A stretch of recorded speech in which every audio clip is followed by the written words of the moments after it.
Good morning, all of you, on this winter cool breeze, cold in the morning, and still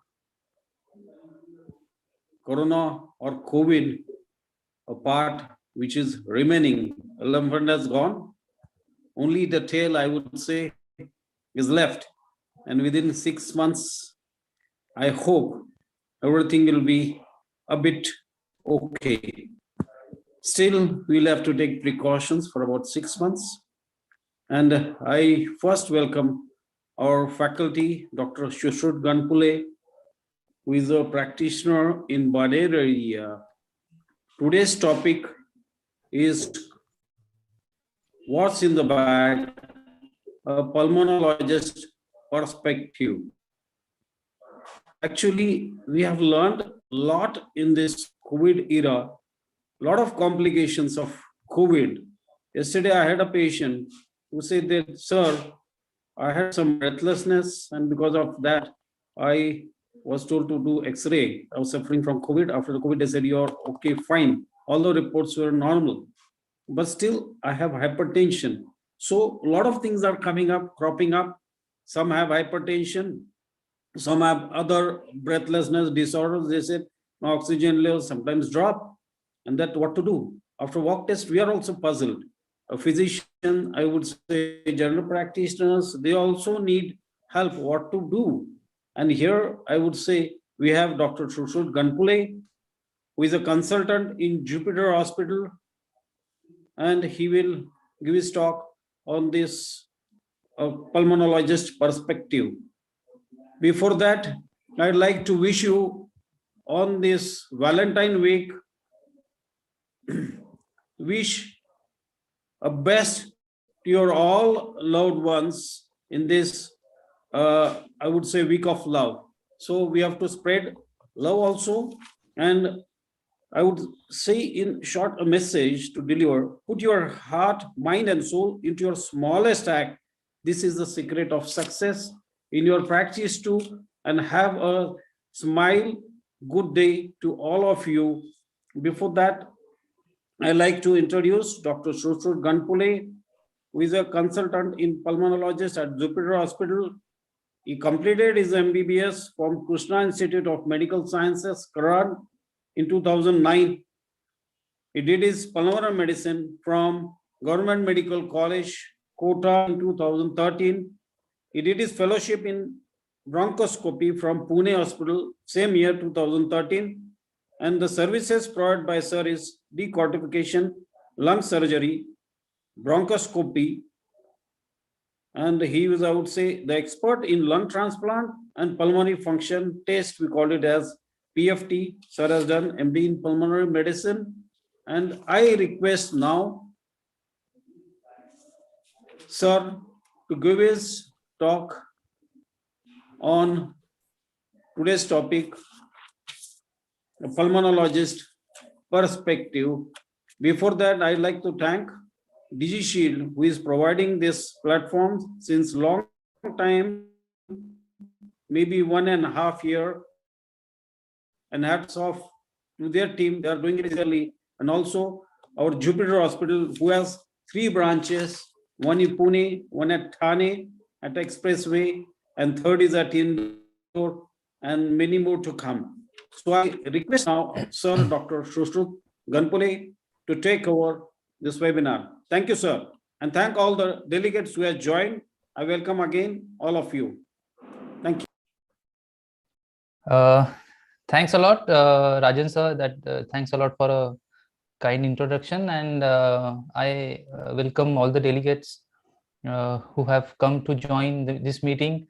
I also thank DigiShield to provide such a platform so that we can interact and discuss facts and futures regarding whatever is there in front of us in the next couple of years from COVID-19 point of view. So let's begin our topic. So what's there in the bag from pulmonologist point of view. So I'm predominantly going to discuss the post-COVID sequelae, or we called as post-COVID pulmonary fibrosis part of COVID-19, because that keeps challenging us every now and then. So patient come with XYZ severity, they get ABC treatment, and as per our judgment, they go home on, say, second week of illness, and they keep getting symptoms at home, and really don't get complete asymptomatic period. And at one fine day they come back to us with persistent ongoing breathlessness and some desaturation at home. Some of them require oxygen also on, say, third or fourth week of illness.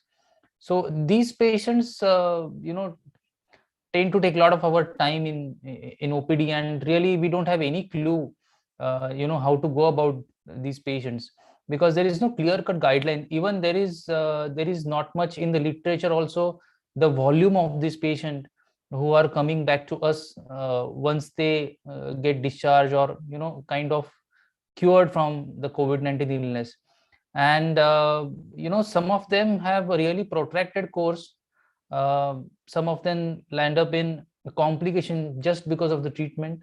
So all these answers we have to find out, and this is still quite evolving topic. And new papers and new research will keep coming up, and probably we need to adjust our protocols as per the newer studies.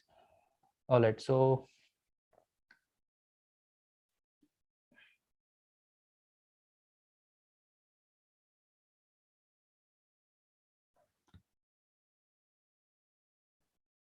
I'm just trying to share my description, sorry, presentation.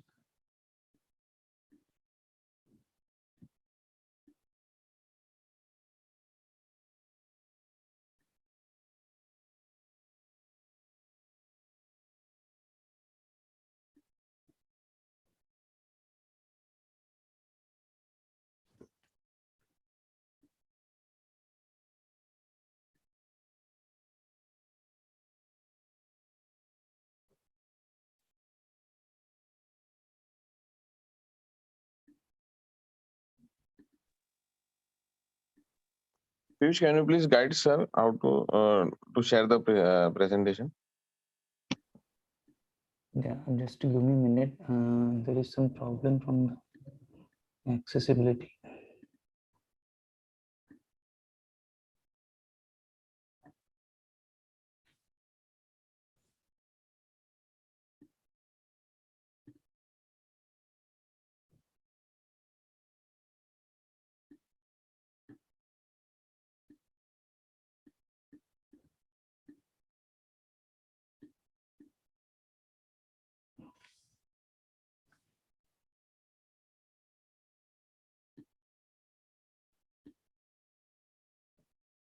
There is some problem from the system.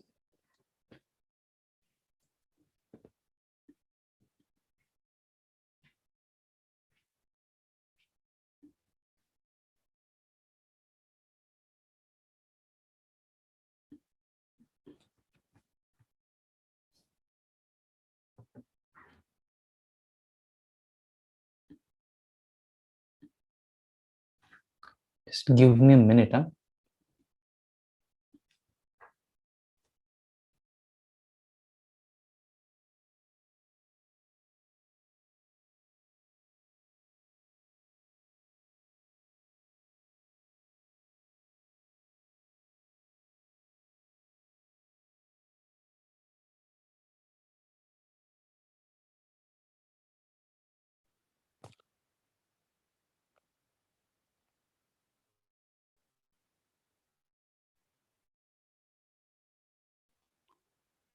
There's some maybe, or sir will join.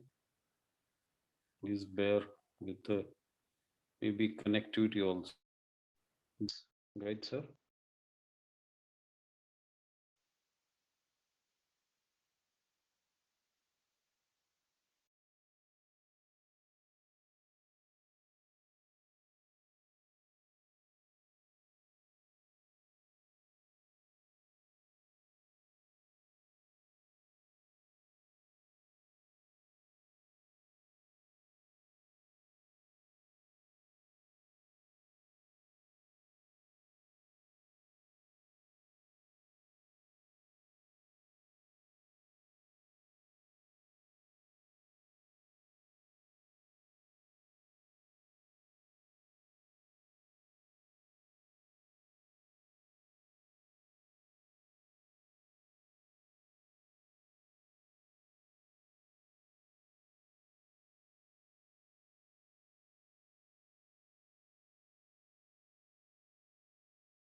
Mute.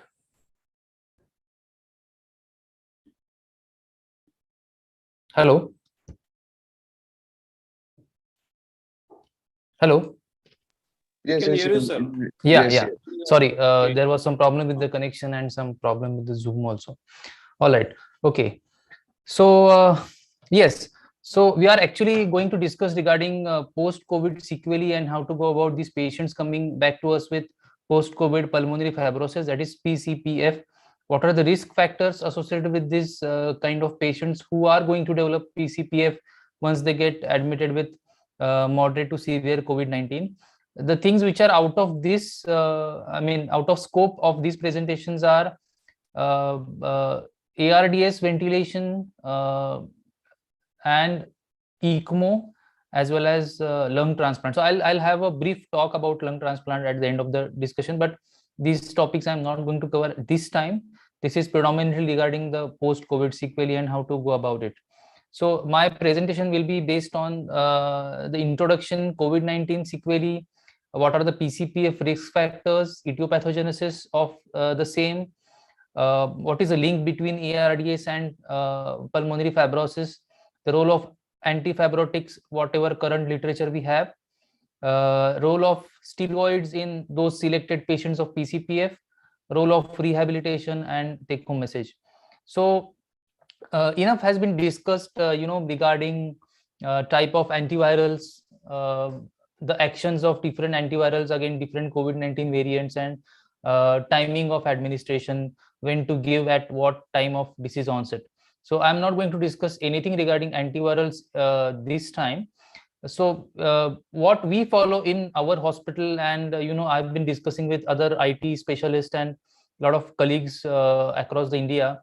So what we follow in our hospital is any patients coming with high risk means age more than say 50 years, diabetic, hypertensive, coronary artery disease, past history of CVA, immunocompromised post-transplant on immunosuppression for any other reason, CKD patients, and patients who are on chemo or having active malignancy. So we classify these patients as high-risk patients.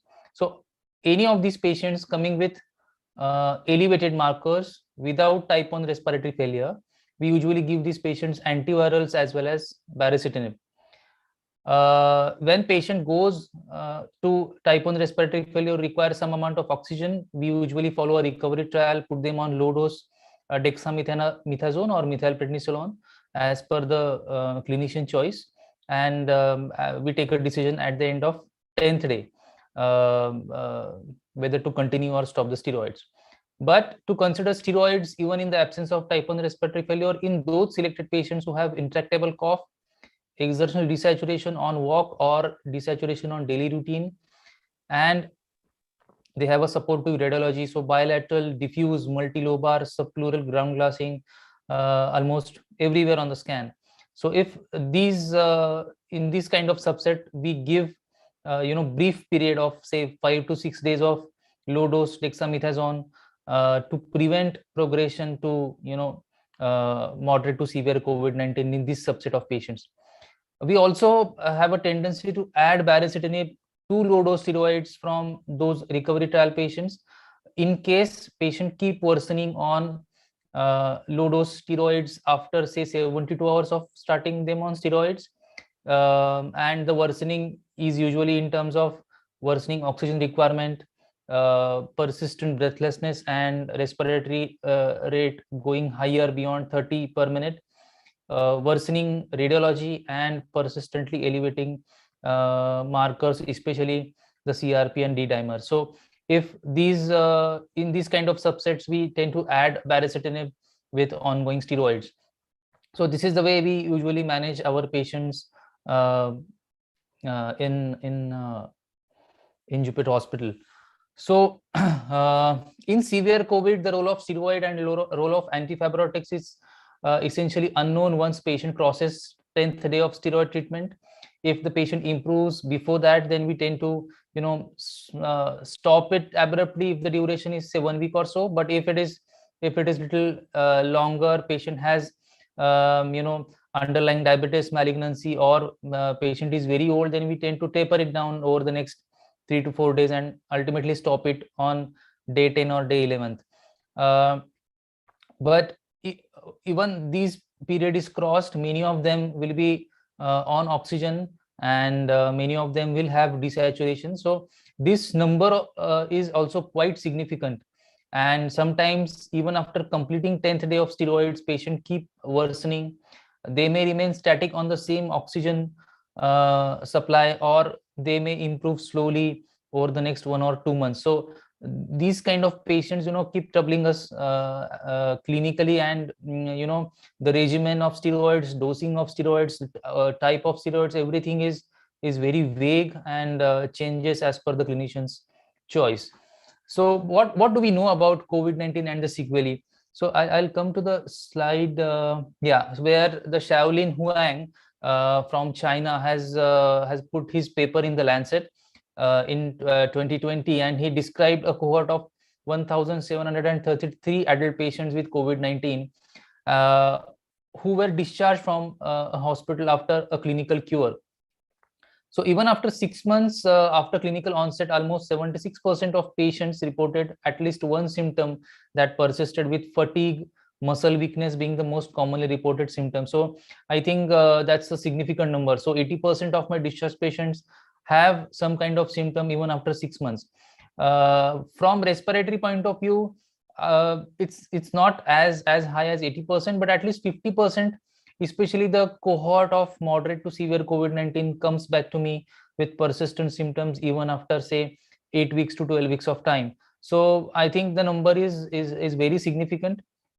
And this finding is consistent with all small observation studies which have been published in Lancet and NEJM in the last 1 year or so. So it's not only symptoms which are troubling the patient, it's also getting evident in the follow-up CT scan and PFTs of these kind of patients. So this is a study where the radiological abnormalities of COVID-19 patients have been followed up on 2nd and 4th week after discharge, and compared with the last CT which was done before the discharge, the abnormalities in the lungs were slowly improved in 1st and 2nd follow-up, so that is at 4 weeks. And the lung lesions in 65% of patients were fully absorbed after 4 weeks of follow-up. So these are the patients where the severity was not very high. None of these patients were on NIV or were on mechanical ventilation. So it is indicated that that the damage to the lung tissue by COVID-19 could be reversible for the common COVID-19 patients. It also suggested that the prognosis of non-severe patient is quite favorable, and the clinical intervention should be conducted in time to prevent a common patient from worsening to severe patient. That's what we were discussing in the first slide. So the Clare et al. Had a similar findings. So at 4 months after hospitalization, the fibrotic-like pattern were more common in those who underwent mechanical ventilation. The number was high as 80%. And it was just 20% who were not requiring mechanical ventilation. So we are talking only about those patients who were intubated because of persistent worsening type 1 respiratory failure. So in other patients, the persistent findings on CT were only about 20%. So this is Gia et al., which did an observational study on 284 COVID-19 patients who achieved a clinical resolution on discharge. So 239, so that is 84%, had pulmonary fibrosis, and 45, that is 15%, did not have fibrosis on 1 month follow-up. The pulmonary fibrosis occurred in 169 patients with moderate COVID-19. So again, the number is as high as 80%. And in all patients with severe or critical COVID-19, the radiological abnormalities were 100%. So a lot of patients were coming back with persistent fibrotic shadows in scan. The incidence of pulmonary fibrosis in patients with moderate COVID-19 was significantly lower than that in patients with severe or critical COVID-19 requiring NIV and mechanical ventilation. So the sequelae of lung, especially radiological sequelae, are directly correlated to the primary severity of COVID-19. It's not happening that, the initial severity was mild to moderate, and later on patients were started having a lot of fibrotic shadows. It's not like that. Patients who are presenting with severe COVID, getting progressed on non-invasive ventilation, or requiring very high support on high flow nasal oxygenation, or requiring mechanical ventilation, only in those subsets the radiological as well as the symptomatic persistence was observed beyond 4 weeks. So we have similar findings in PFT follow-up. So this was again a study done from Chinese cohort. So at 3 months after discharge, residual abnormalities of pulmonary function were observed in 25% of patients, which was lower than abnormal pulmonary function in COVID-19 patients when discharged. So lung function abnormalities were detected in 14 out of 55 patients, and the measurement of D-dimer levels at admission may be useful in prediction of those presenting with impaired diffusion defect. So DLCO reduction or KCO reduction was the predominant finding in these patients when they were followed up for 3 months, and there was a correlation with elevated D-dimers in those subset of patients. All right, so what we know from the previous SARS and MERS experience. So this was the study which was done post SARS, which showed radiological features suggestive of fibrosis in 50% of patients after an average of 37 days, but interstitial abnormalities in only 5% of patients after 15 years of follow-up. So practically almost all patients got cured in long-term follow-up, and almost 50% patients, irrespective of the disease severity, had radiological features suggestive of fibrosis on initial 1 month. Similarly, post-ARDS fibrotic changes have not been seen to progress when the etiology of ARDS is due to viral respiratory infection. So this was seen even in post H1N1 studies, where the severity of fibrosis is not that much, and patients tend to improve from 1 month to 3 months, and none of them require a rigorous follow-up or persistent treatment after 3 months of discharge. So usually with post H1N1 and post SARS, the findings are persistent, especially on CT and PFT, but the recovery and improvement is quite constant at 3rd month of discharge. We have seen similar findings in MERS follow-up. None were having symptoms after 6 months of follow-up, even though the radiological and PFT changes were seen up to 3 to 6 months post-infection. So both SARS and MERS as well as post-influenza findings are quite similar. Okay, so what are these patients where we can anticipate, these patients may have significant post-COVID pulmonary fibrosis? So one is older age, second is profound dyspnea and very high respiratory rate on presentation. Hypertension and diabetes, these are the comorbidities which have more likelihood of developing PCPF. Admissions to intensive care unit, requirement of mechanical ventilation, and prolonged stay on mechanical ventilation beyond 3rd week. High CRP protein on admission, and low lymphocytes or increased neutrophil to lymphocyte ratio. So these are the high risk factors where we can predict, these kind of patients may go into a significant PCPF, which may require some kind of treatment. So what is an etiopathogenesis of post-COVID pulmonary fibrosis? So there have been various plausible mechanisms which have been put forward for PCPF. One and the most common is ARDS. So severe the ARDS, earlier the onset of mechanical ventilation, more the time on mechanical ventilation, more is the fibrosis. Another possible etiopathogenesis is ventilator-induced lung injury. So, even in post-COVID-19 ARDS, we have to stick to ARDS net or, low volume, low peak pressure kind of protocol to manage this kind of pressure patients.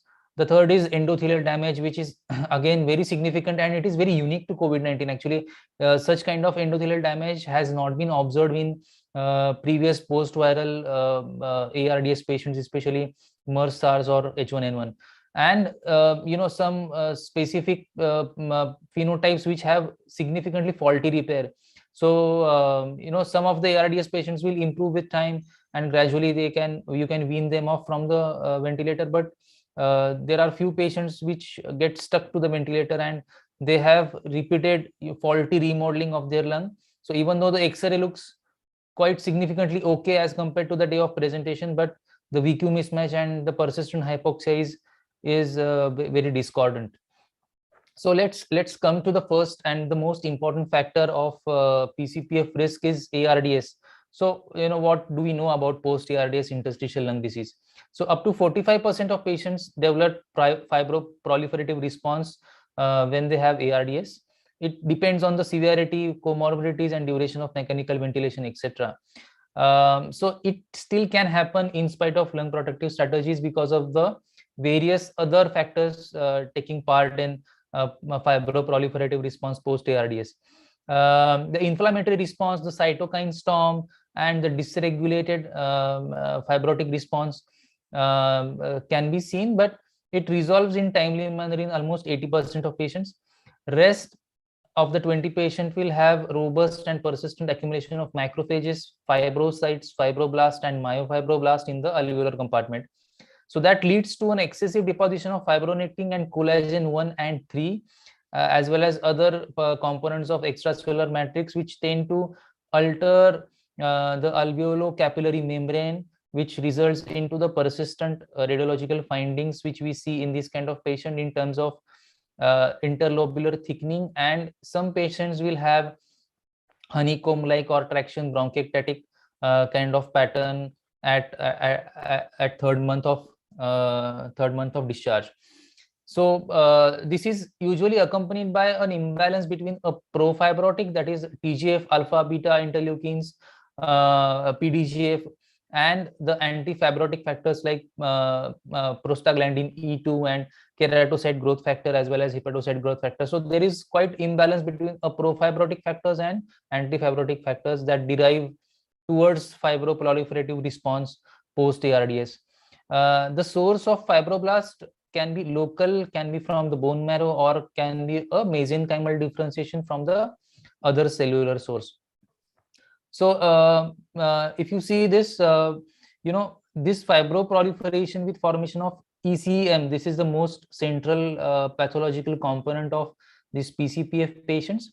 So resorption can be seen in 80% of patients. That's what we have seen from the literature, and this is because of the removal of proteinaceous debris and clearance of fibrin, and ultimately there will be a resolution without fibroproliferative sequelae. The PFTs will be normal, the HRCTs will be without abnormalities, but some of the patients will have lack of resorption, removal of provisional ECM, and there will be fibrotic pro and antifibrotic mismatch. They will have very reduced fibrin clearance, and then they will have residual fibrosis with pulmonary dysfunction, which is seen in PFT as well as in the scan. So only key component of the infrastructure in the lung that is damaged in ARDS is vasculature in some patients, and that is very unique for COVID-19 actually. The vascular lesions correlate temporally with histological evidence of diffuse alveolar damage. These micro and microvascular alterations or thrombi must be repaired in order to restore the lung function. So many of the time even the CT scan does not show much worsening as compared to the desaturation and oxygen requirement of the patient. But so these are the phenotypes where there is a lot of macro and microvascular thrombi which are causing the significant VQ mismatch. So failure to repair the vasculature may contribute to the severity and persistence of lung injury and causes disorganized repair. So I recently saw one patient who had absolutely normal echo at the time of admission. Patient had kind of moderate COVID-19 with CT severity score of say around 12 to 15, and by second week she was absolutely fine, went home, and then came back in 10 days with significant volume overload, right-sided heart failure, and the follow-up echo showed the the PA pressures going above 120 with significant RV dysfunction and D-shaped left-sided ventricle. And surprisingly, the radiological abnormalities were not very high. D-dimer was around say 2.5 to 3 in that range. So these are the patients where the vascular damage is very significant, and it usually gets reflected in very high D-dimers in these kind of patients. And you can see on CT there was significant mismatch. Her CTPA was absolutely normal, so there were no gross thrombi which were seen on scan, but these are very small microvascular alterations which tend to increase the PA pressures. They also stimulate a lot of fibrosis in the lungs, and then it becomes very challenging for this kind of patient. So that lady was very old, so very difficult to consider lung transplant and other possibilities in these kind of patients. So clinically, these patients presents with impaired PFT, poor walking distance, desaturation on 6-minute walk test, and very low SGRQ, which is quality of respiratory system kind of scoring, and other respiratory scores, as well as quality of life indices. Radiologically, they have higher initial scores. Presence of bronchiectasis and broncholectasis in the initial week has very poor outcome. So this is a very significant finding. So if you are seeing a lot of ground glassing on the background of interstitial thickening, we call it as a crazy paving appearance. If you are seeing a traction bronchiectasis in those areas in the first week of illness, that means the patient is going to have a very prolonged fibrotic response due to COVID-19. So the affection is usually limited to the anterior segment. This is mostly regarding post-influenza ARDS leading into fibrosis, and in the upper lobes, which later develops into honeycombing, interlobular thickening, GGO, cyst, and bullae of variable sizes. So this is very interesting. So some of our patients which were on mechanical ventilation, almost 80-90% of them have very large upper lobe cysts and bullae, which have ruptured, caused secondary pneumothoraces, and has complicated the stay of those patients. So in those patients, probably the ventilator associated lung injury has played a lot of role. Okay, so the Hille and co-workers described a cohort of 159 autopsies from the patients died with ARDS, and they told us that these pathological findings can either resolve or normal lung parenchyma or progress to fibrosis. So 4% of patients with disease duration of less than 1 week, 24% of patients have disease duration between 1 to 3, and 61 have disease duration of greater than 3 weeks developed fibrosis. So the more the duration, more the requirement of mechanical ventilation, more the duration on ventilation, more is the fibrosis. 14 to 33% of COVID-19 patients are prone to develop into severe cases, and the mortality rate of critical cases is high as 61%, increasing sharply with age and underlying comorbidities. So again, out of 33%, if 80% are going to develop PCPF, you can imagine the sheer number of patients coming back to us in 3 to 6 months post discharge. 67% of COVID-19 patients with severe illness have developed ARDS, which is the main cause of death, and whoever have been survived have more tendency to develop PCPF. Okay, so what do we know of PCPF as of now from the literature? So the ARDS severe disease remains one of the major contributor to post-COVID lung fibrosis. 5 to 10% patients from the cohort of severe disease can have PCPF. Few worsen on mechanical ventilation and needs evaluation for ECMO, and few patients may progress to extensive fibrosis, prolonged ICU stay, and may require assessment for lung transplantation. So this is a systemic review of 131 autopsy samples, where they have described 3 different patterns. One is epithelial, second is vascular, and third is fibrotic. So the fibrosing DAD, that is diffuse alveolar damage pattern, was seen most commonly and typically showed either alveolar duct fibrosis or diffuse thickening of the alveolar walls. Okay, so we have seen ARDS as a causative pathological factor for PCPF, and is most accounted for, and has the highest odds ratio amongst all other factors which we are going to see. So the second is ventilator associated lung injury, that is VILI. So a significant portion of patients with COVID-19 require mechanical ventilation as a supportive treatment. So this was Richardson's study, where 5,700 hospitalized COVID-19 patients, 20% require mechanical ventilation. So significant number. The initial inflammatory injury of ARDS to the lung may be augmented by mechanical forces of mechanical ventilation, and may contribute further to fibrotic sequelae. So, all the protocols regarding ARDS net protocol needs to be followed in all patients requiring mechanical ventilations in COVID-19. The next third, pathophysiologic mechanism is hypercoagulable state, which is quite unique to COVID-19. So this hyperinflammatory process triggering thromboinflammation. This is mostly because of the dysregulation of the complement, the cytokine storm, the fibrinolytic and plasminogen system fault, and the viral mediated endothelial cell injury. So as we have seen, the pulmonary vasculature microvascular thrombi attributed to dysregulation of the inflammatory mechanisms is a result of alveolar damage and ultimately leading into fibrosis. So some phenotype will have faulty repair. Different acute phenotypes and COVID have been identified. Some studies have mentioned 3 phenotypes, some studies have mentioned 5 phenotypes.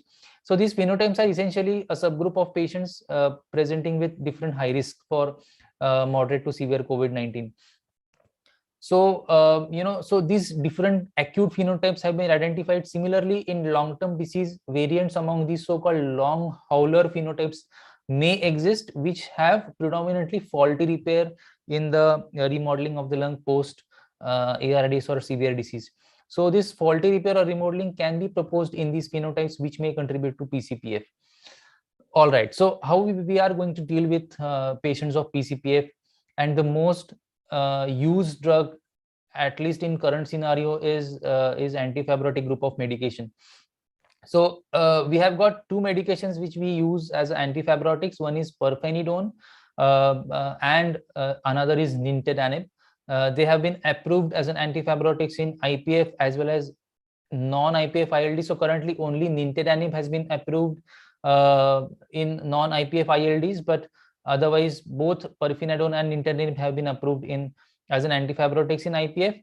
And broadly speaking, both have quite similar action, but usually the nintedanib is preferred over pirfenidone because of gain of 10% lung function achievement as compared to the nintedanib. But overall, the reduction in lung function loss in this kind of patients is approximately 50% prevention. So you are ultimately giving around 2.5 years of life if you are considering, say, 2 to 3 years of life expectation from the natural history of this disease.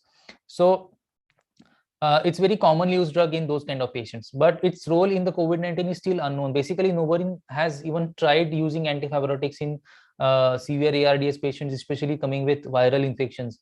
So no one knew till this time how much useful antifibrotics will be, but its use is very, very common. I mean, at any point of time, at least 6 to 7 patients from my ICU have been receiving antifibrotics over the past 1 year or so. All right, so the mechanism of action of nintedanib is slightly different from pirfenidone. So it is mostly EGF, PDGF, and VEGF receptor inhibitor. So it blocks the signaling and reduces the fibroblast and myofibroblast activation, which we have seen in the autopsy samples from the ARDS patients, where a lot of patients will have fibroblast and myofibroblast activation. So theoretically, it will have some action in prevention of this kind of action. So it also has an anti-angiogenic and anti-inflammatory activity, but it is not as prominent as an antifibrotic, and it is considered to be little weak as compared to the pirfenidone. So the pirfenidone has an antifibrotic. Again, it inhibits the profibrotic factors, reduces fibroblast proliferation and reduces the ECM deposition. It also has a significant anti-inflammatory activity in terms of inflammatory cytokines and inflammatory cell accumulation. And it also has an antioxidant property, which reduces oxidative stress on the cell. So, these drugs do not address immune dysregulation in these kind of patients, nor they are expected to attenuate a pro-thrombotic aspect of this complex pathogenic process. But if antifibrotic therapy to have a role, it is likely to take the form of inclusion in a combination regimen. So if you are putting a patient on antifibrotic, that doesn't mean that you can compromise on anticoagulation as well as on steroid dosing. A further uncertainty is regarding how how rapidly this kind of drug acts in these patients. So if you see all the ILD studies, they tend to follow these patients almost for a year and even more. So we have got pirfenidone cohorts getting followed up from 3 to 5 years to see a good clinical response, which can be a disease. You have to call a drug as a disease modifying agent. So this much of follow-up time is required. But such kind of acute response has not been studied with antifibrotics. But if you go back to those studies, it is clearly evident that the separation of FVC charts, so which is a parameter from the lung function, it starts very early. So the clinical significant FVC differentiation happens only after, say, 6 months to 1 year. But the separation of FVC, so a control population and the population receiving either nintedanib or pirfenidone, starts quite early as 1 month. So the antifibrotic action is not very delayed, but a clinically significant response in those ILD patients takes time. But how much effect it will have in severe ARDS patients in prevention of fibrosis is very difficult to understand at this point of time. But whatever benefit it can have over the patient without compromising the existing regimen and side effects can be given to the patient. So the pirfenidone could attenuate the ARDS induced lung injury, as it reduces the LPS induced acute lung injury and subsequent fibrosis by suppressing NLRP3 inflammatory response. So this has been studied in one of the papers.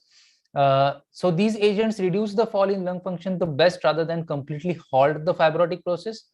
Now the literature supports the use of antifibrotic by the first week of ARDS onset to prevent consequences such as lung fibrosis, which has been in the last 6 months to 1 year. All right. So there are certain groups where there is an urgent need to identify certain biomarkers where you can predict which are going to have significant PCPF and which are going to likely have some benefit from the antifibrotics. But these biomarkers are still not available with us to be commercially used. So the rationale for using antifibrotic therapy should be personalized. That means you have to take a decision from patient to patient basis. And the role of precision medicine assumes the prediction of high risk population. So whatever high risk factors we have seen previously, if you find the patient fulfills all these criteria, is not responding to the conventional steroid or taking a lot of time for recovery, then probably you can start antifibrotics in the first week and follow them up with reasonable lab work. So the better understanding of the pathophysiology and prevention of the disease worsening and on lung fibrosis development. What is the caution with this kind of antifibrotic treatment? So the pirfenidone should be avoided if patients have estimated GFR less than 30 ml per minute, which is very important. So a lot of patients, either a lot of CKD patients will have COVID-19 and a lot of other patients will have acute kidney injury either because of NSAID or persistent angiotensin receptor blockage use, and they ultimately land up in some kind of kidney injury. So we have to be careful when we are using pirfenidone in those patients. Both pirfenidone and nintedanib can be associated with hepatotoxicity, which is the most difficult to manage in these patients. The liver dysfunction is common in these patients infected with SARS-CoV. So what we do is we usually don't change the treatment plan till the LFT worsen 3 times than the baseline.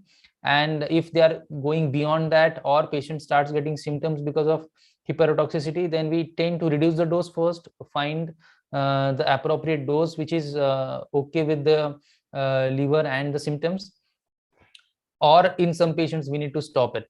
So the nintedanib again has a theoretical increased risk of bleeding when concomitantly administered with full dose of anticoagulation. That is another problem.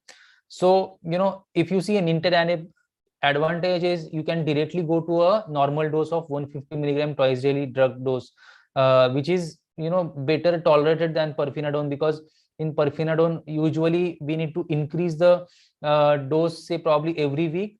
But what we have done in COVID-19 patients, we have increased the dose on 3rd day of starting the treatment. So we have literally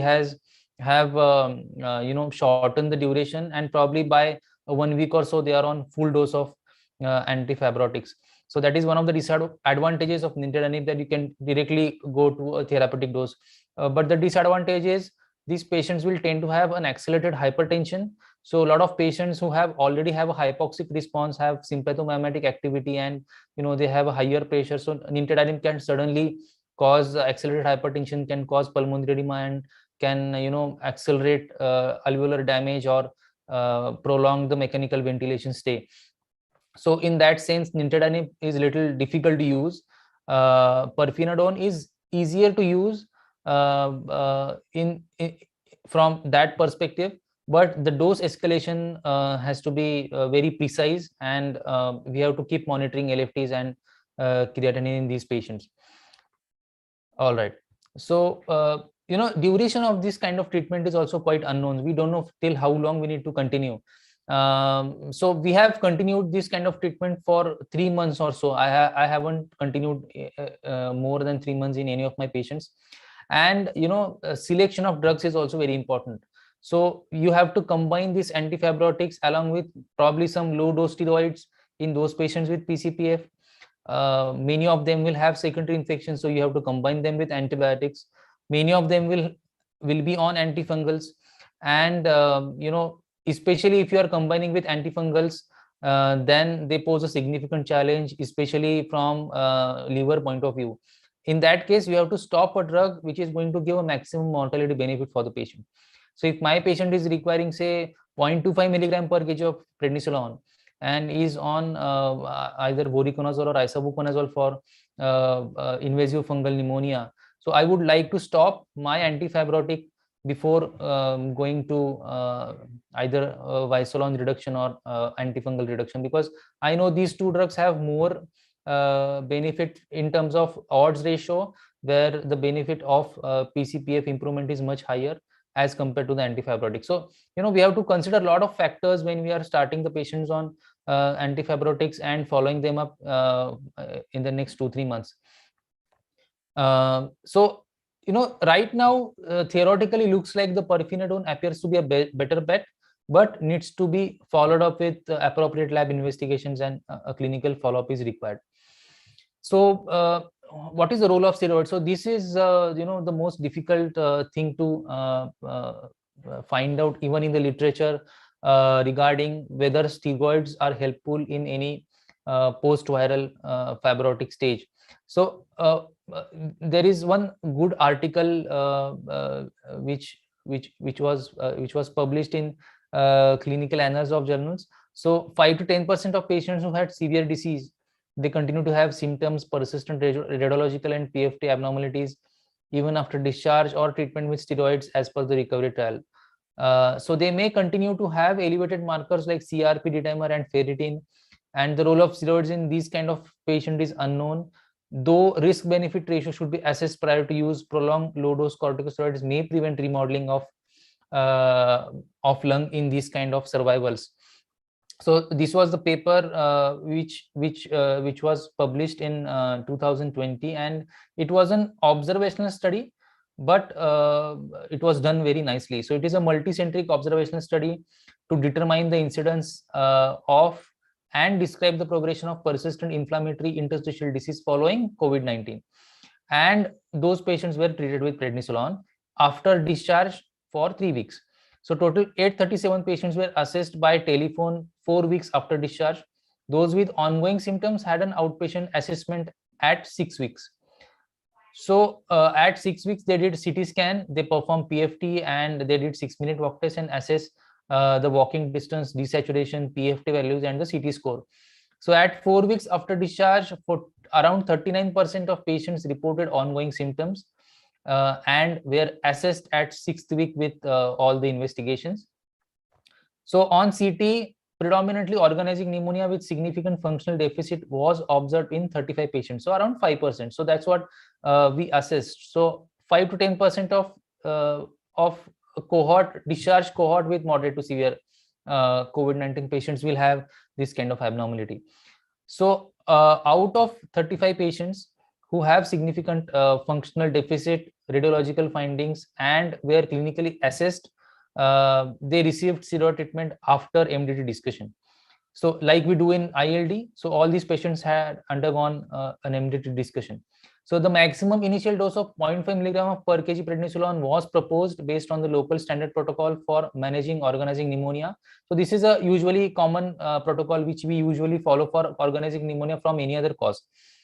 The average starting dose was 26.6 milligram, and a rapid wean over 3 weeks was felt to be appropriate given in presumed lack of an ongoing driver of inflammation. So if you think that patient have started improving, the CRP levels and other markers have started coming down and they reach the baseline, then you start a rapid wean over 3 weeks. So what was the result? The resulting in mean relative increase in KCO, so diffusion deficiency was much reduced following treatment of 31.6 patients. 31.6% rise in KCO, and there was around 10% rise in forced vital capacity in these patients, with significant symptomatic and radiological improvement in all patients at third week of treatment. The interesting factor was no metabolic or infection related complications were noted after 3 months of follow-up. So in our experience, we have treated a lot of patients like this, giving say around 1 month of tapering dose of steroids, the way we usually do in organizing pneumonia patients from that ILD cohort. So only 2 patients out of 1500 required a low dose maintenance steroids even after 1 year of discharge. So that is very unique to COVID-19. So as we have tapered and stopped prednisolone in these kind of patients at many intervals. After 3-4 months we have stopped and see, again after 2 months we have stopped and see, but each time as soon as the steroids have been stopped, there has been worsening in the radiology, there have been deoxygenation, desaturation on daily routine activities, and there was an evidence of reduced walking distance in these kind of patients. And as soon as you put them on very low dose maintenance steroids, they again go back to their normal. So I'm still not able to wean them off completely of the steroids. So you need to be, you need extreme discretion, you need very rigorous weekly follow-up, and whenever possible the tendency should always be to reduce oral corticosteroid dose in these kind of patients. So another important factor in this patient is rehabilitation. So this is a paper which was published in ERS regarding benefit of pulmonary rehabilitation, which was an observational study. So all patients post acute phase of ranging from mild to critical course of COVID-19 were given comprehensive 3-week inpatient pulmonary rehab program, and they were included in this observational cohort. So several measures of exercise performance like 6-minute walk test, lung function, and quality of life were assessed before and after the pulmonary rehab program. So total 50 patients were included, and at discharge both subgroups, mild to moderate as well as with severe patient, had significantly improved 6-minute walk test, significantly improved FVC, and a lot of scoring were also seen to be improved once the rehab program was over. And there were no adverse effects observed during this study. And there are a lot of papers, the numbers are small, but the findings are quite similar regarding the response to the rehabilitation. All right, so we are coming to the last portion.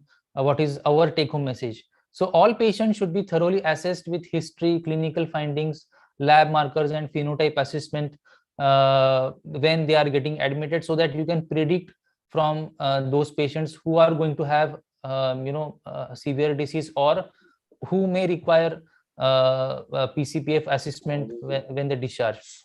The maximum effort should be made to prevent complicated COVID-19. So give antivirals in time, select an appropriate antiviral, give steroids whenever required, and use other immunosuppressive drugs like tocilizumab whenever those patients come to you. The early antifibrotics can be offered in appropriate patients, especially the pirfenidone, in say first week of putting them in on high flow nasal oxygen or NIV. Without compromising the other critical important treatments. It is very difficult to give oral antifibrotics when the patient is intubated, because the absorption really dips down significantly when you are giving through an RT. But if the patient is able to take orally, that option should always be considered. But again, you have to strictly follow up LFTs and RFTs in those patients. So the creatinine LFT monitoring strict vigilance for side effect is mandatory whenever you are using early antifibrotics in these patients. Whenever patient have persistent symptoms, even at the time of discharge, the teleconsultation follow-up should be arranged every week for severe and post-ARDS discharge patients. Symptomatic 6-minute walk test assessment should be done at home, and you have to document that during every week assessment format. If required, we have to do an HRCT and PFT biomarkers whenever the symptomatic patients continue to require oxygen at rest or on exertion at 4 to 6 weeks after discharge.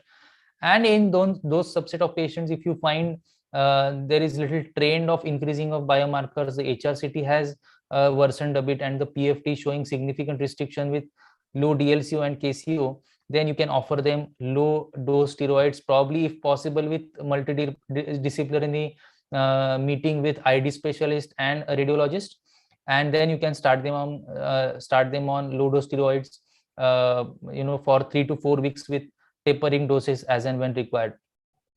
All these patients who require post discharge steroid should receive a pulmonary rehab of at least of 3 weeks and can be extended to 6 to 8 weeks if required. And even after doing all this, some patients may continue to progress, and you have to consider lung transplant at some point of time.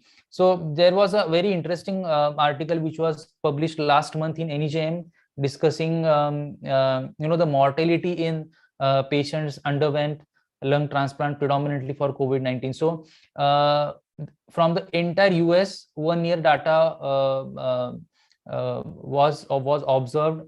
Around say 3,000 lung transplant patients were seen, out of which 7% patients underwent lung transplant only because of respiratory failure coming from COVID-19. So the number is not very high. We have to. So the selection was very strict in US, and out of 7% patients, only 1 patient died after 3 months of follow-up.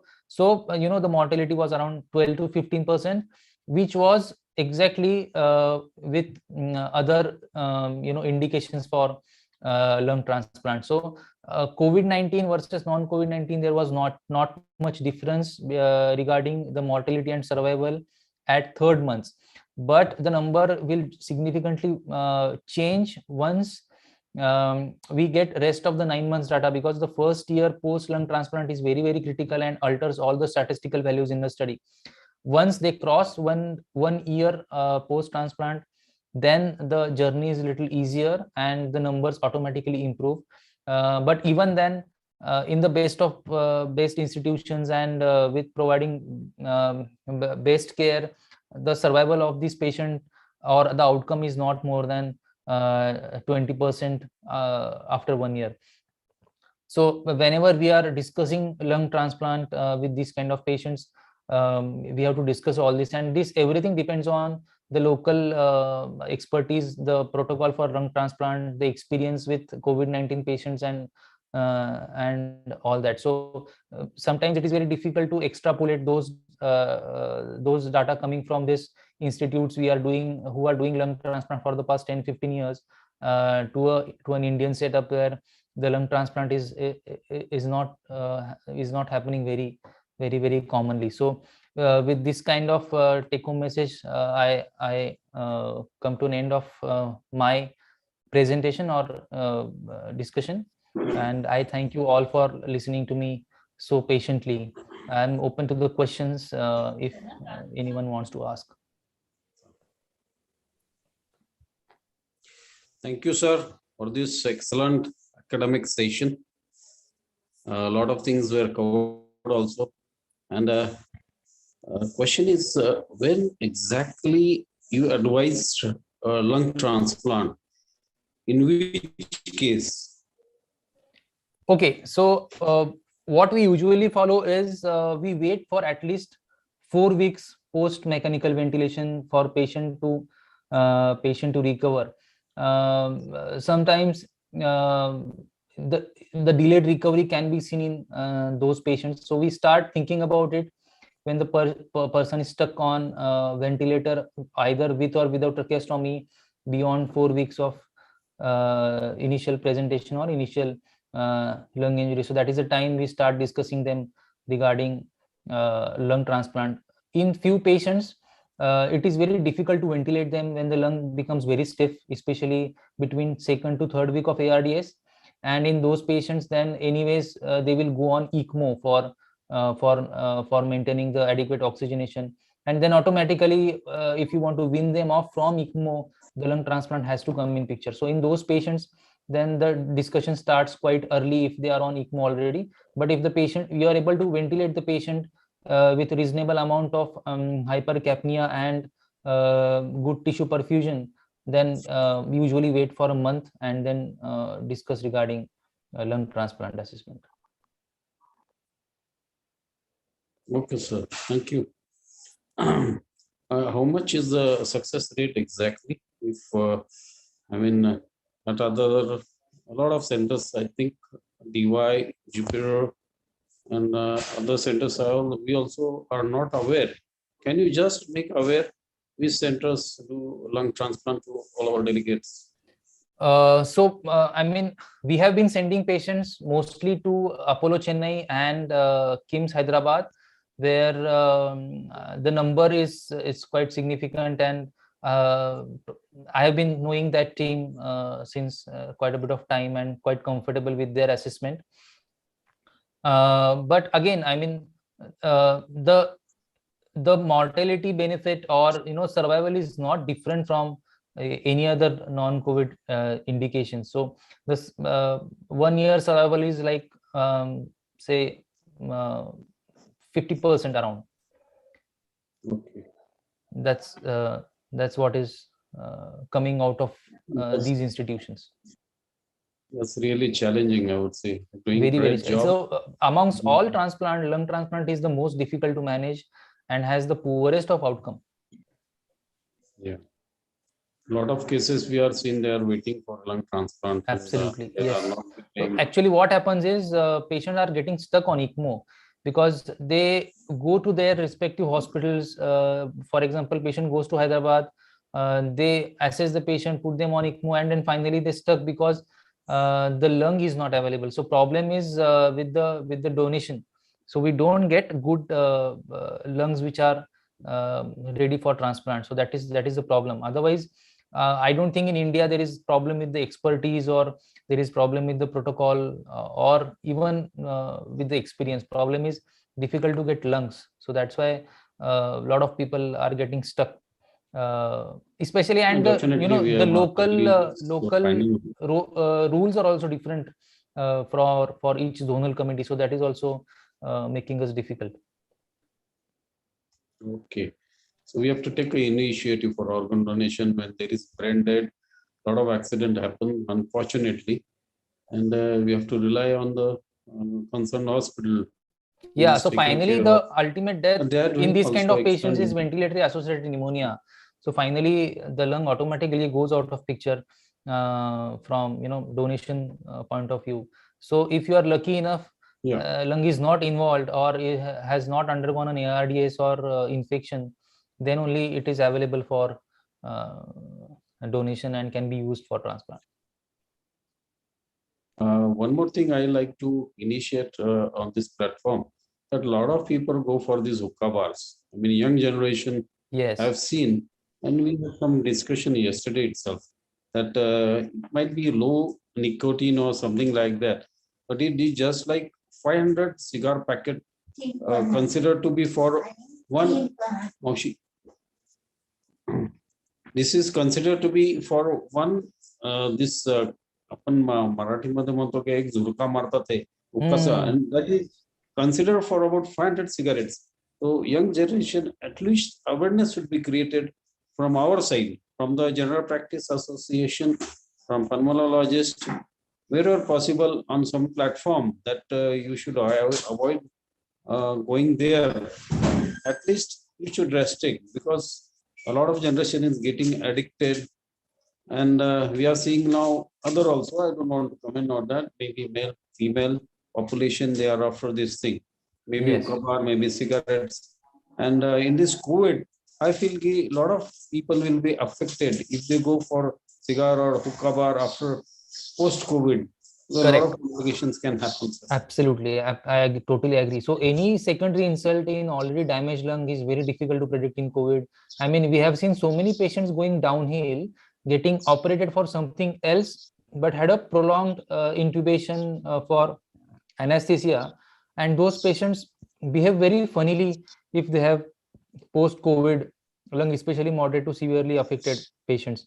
So we have lost 2 or 3 patients because of ARDS developing post-COVID, just because of ventilator associated damage and post-anesthetic drug response. So we don't know how this, so we should never smoke or go to hookah bar or anything like that. I mean, it is not, it should be not be consumed at all. But even if you want to consume, post-COVID is very bad time to have it. So you will have very difficult time if you are doing that. Anyway, that's a message from your side, I would say. Yes. Avoid this thing. And I just wanted to ask about the asthma patients. Now Okay. this is the cold season, and actually we had some session at IMI, Pune. They were saying that most of the thing you should go for the inhaler, that is steroid inhaler and other inhalers. Okay. So we were really impressed not to go for, I mean, systemic steroids and other things. How can you just elaborate on these inhalers in short, because we have less of time and we have to complete also. Yes.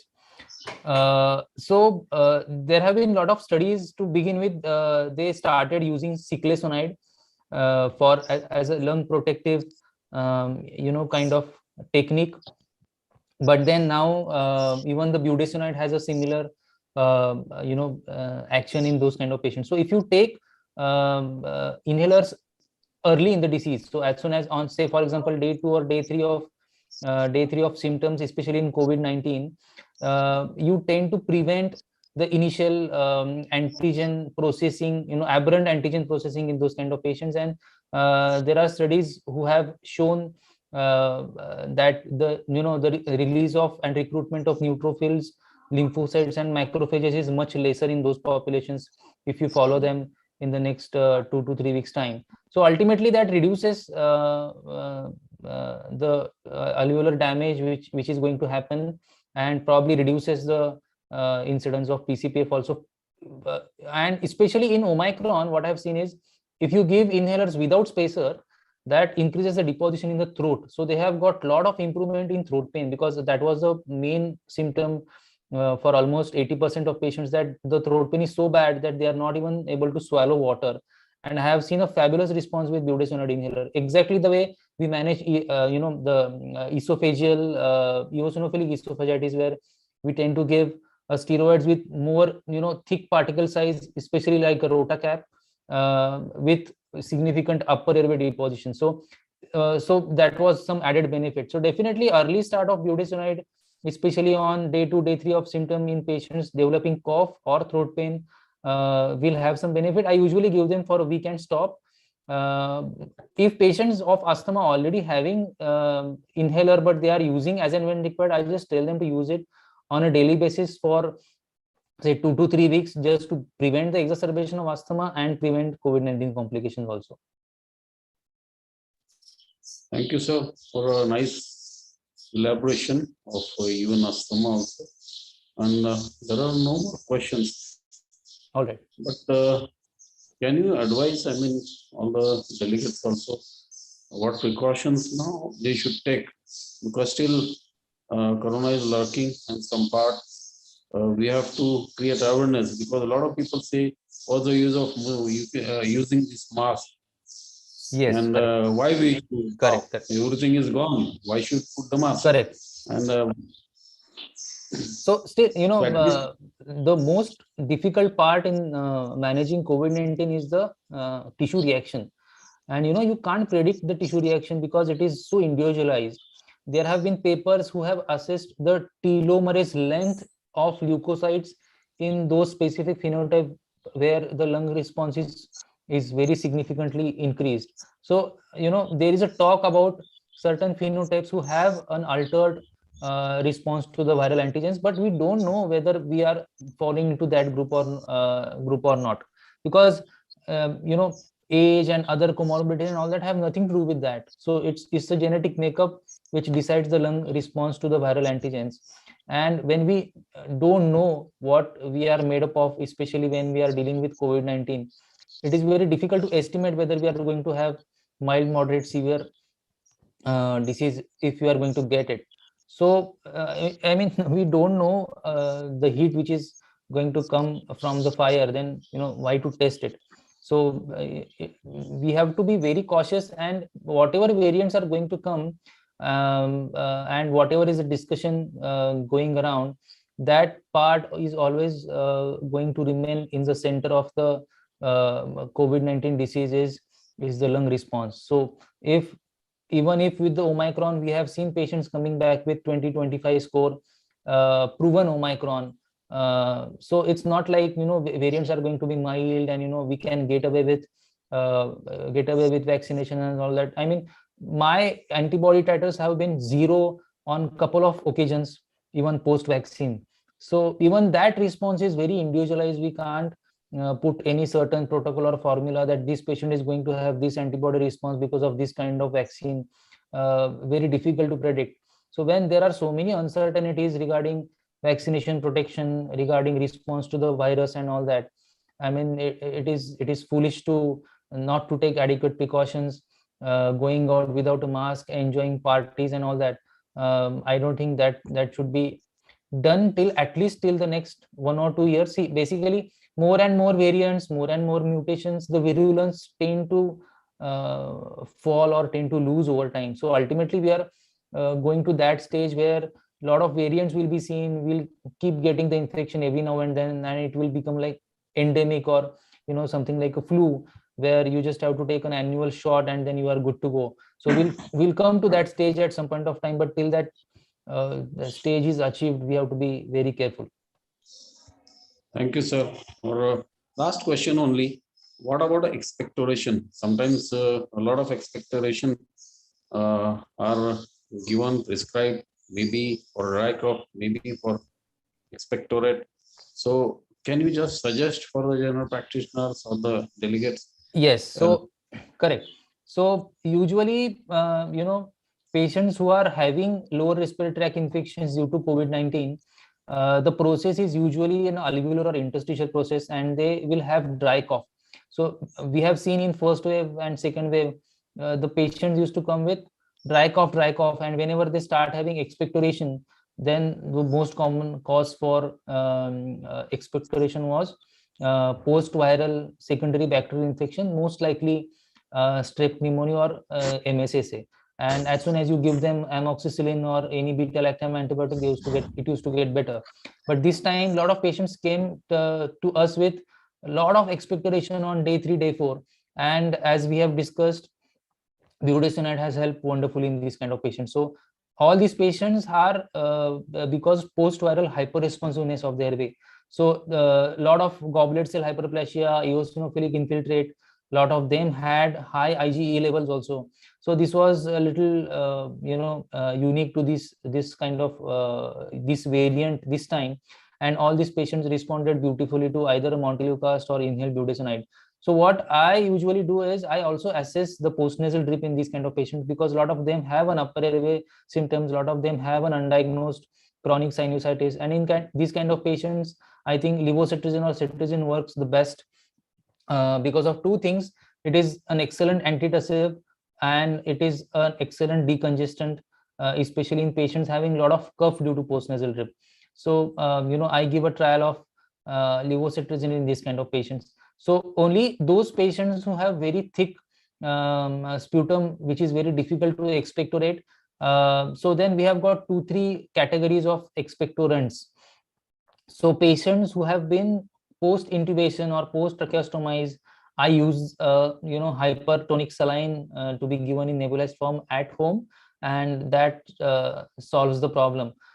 In other patients, I either use an acetylcysteine or bromhexine syrup to be used as mucolytic, simply because it is easily available, and the response is quite similar. But all these mucolytics have not been studied well, actually, especially if you have a case control study.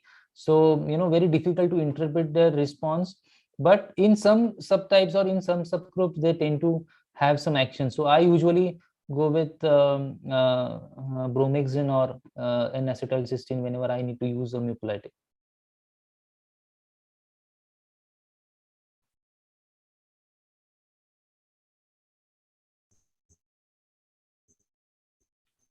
Thank you, sir.